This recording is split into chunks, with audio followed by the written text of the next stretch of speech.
صباح الخير. العيد قرب، كل سنة وانتم طيبين. وأول ما نقول العيد نفتكر على طول نواعم العيد. هنعمل النهاردة واحدة من ألذ الوصفات للغريب، على قد ما هي سهلة وبسيطة في مكوناتها وفي طريقة العمايل، بس في ناس كتير بتخاف منها. احنا النهاردة هنعملها مع بعض بخطوات بسيطة، وإن شاء الله نسهل عليكم بحيث ان هي تطلع معاكم شكلها جميل كده، ما تسحش ولا تشقق، والقوام بيدوب دوبان زي ما انتم بتشوفوا. هنعملها النهاردة مع بعض إن شاء الله بالطريقة الكلاسيكية بتاعت أمهاتنا بنفس المقادير: 4-2-1، 4 كوبايات من الدقيق وكوبايتين من السمنة وكوباية من السكر البودر. بس أهم حاجة نمشي على الخطوات. أول حاجة السمنة تكون طالعة من التلاجة ساقعة، بس أضغط عليها بصبعي تدخل حاجة بسيطة، ببذل مجهود علشان تنزل لتحت، ما تكونش سايلة ولا لينة. يعني بنطلع السمنة قبل الاستخدام من التلاجة بشوية صغيرين، 10 دقايق ربع ساعة، علشان ما تكونش جامدة قوي على المضرب الكهرباء وتبوظه. وبعد كده حطيت عليه كوباية من السكر البودر وخلطتهم مع بعض بالمضرب الكهرباء لحد ما يبقى القوام لونه فاتح قوي وهش وكريمي زي الكريم شانتيه، زي ما هتشوفوا في الاخر بيبقى لونه ابيض ناصع. وما نستعجلش في الخطوة دي علشان في الاخر ده بيأثر على القوام والطعم بتاع الغريبة. انا ضربتهم حوالي 10 دقايق، وفي نص الوقت كده بوقف المضرب وبالسباتولا بقلب الجوانب علشان ما يكونش فيه قطعة سمنة مش مختلطة كويس مع الخليط، وبعد كده بكمل بالمضرب تاني. وطبعا كل ما نستخدم نوع سمنة يكون حلو، كل ما هيدينا ريحة وطعم للغريبة احلى بكتير. انا مستخدمة النهاردة سمنة طبيعي جاموسي، بيبقى طعمها جميل قوي في الغريبة. وكمان كل ما بنستخدم السمنة لونها فاتح ابيض، كل ما هيطلع معايا الغريبة لونها فاتح وجميل. وهو ده القوام اللي مفروض نوصله: هش كريمي ابيض ناصع، عامل زي الكريم شانتيه بالظبط. في ملحوظة حابة اقولها لكم برضو عن السكر البودر قبل ما نتكلم عن الدقيق.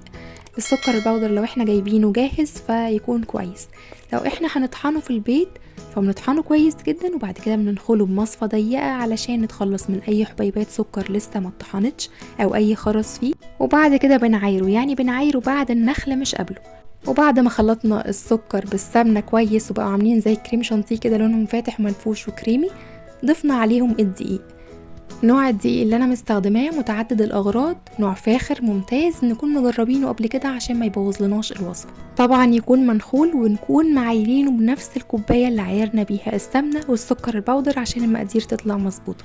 وعلشان كل نوع دقيق بيختلف عن النوع التاني في امتصاصه للسوائل، ما بحطش ال4 كوبايات مرة واحدة، حطيت 4 كوبايات الا ربع، وبعد كده بلم العجين بايدي، ولو حسيت ان هي محتاجة تاني بحط عليهم الربع كوباية. واحنا مش بنعجن الغريبة، احنا بس بنلم المكونات، ما نفضلش نعجن فيها كتير علشان ده بيأثر على النتيجة في الاخر.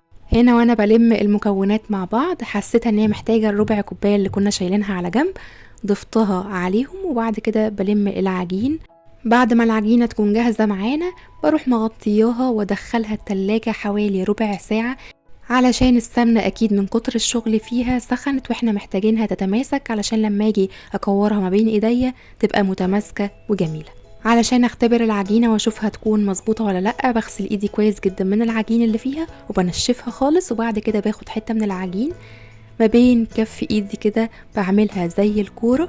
لو طلعت معايا كورة كده جميلة فيها تلزيقة بسيطة وناعمة وفي نفس الوقت مش بتشقق ولا ناشفة قوي، بضغط عليها كده بصباعي حاجة بسيطة ما بتشققش كده، تكون معانا الغريبة عجينة مثالية.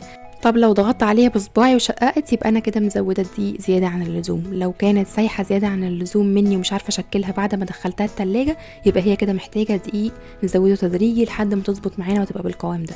وخدوا بالكم علشان العجينة قبل ما بتدخل التلاجة بتكون بتلزق وهتخدعكم وهتفضلوا تزودوا في الدقيق. اختبروها بعد ما تحطوها في التلاجة علشان تعرفوا تحكموا عليها صح. وعجينة الغريبة اصلا بتكون ناعمة مش متماسكة زيادة عن اللزوم. وعلشان اطلع الغريبة كلها مقاس واحد، مستخدمة النهاردة المقدار اللي انتوا شايفينه ده، نص معلقة كبيرة.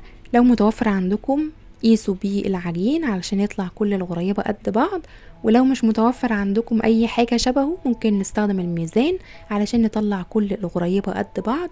ودي حاجة حلوة علشان حاجتين: الحاجة الاولانية ان هي تطلع شبه الجاهزة كده كلها مقاس واحد، والحاجة التانية ان هي تاخد نفس التسوية، متطلعش واحدة كبيرة وواحدة صغيرة.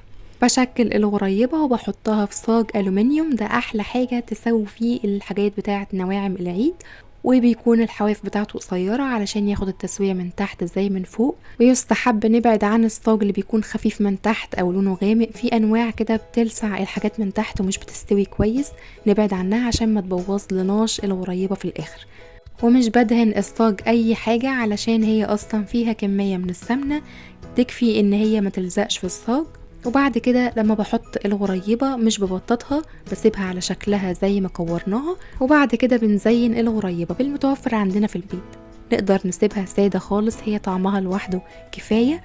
ولو متوفر عندنا مكسرات نستخدمها، لو متوفر الخرز بتاع الغريبة برضو بيدي شكل جميل وبيكون اقتصادي.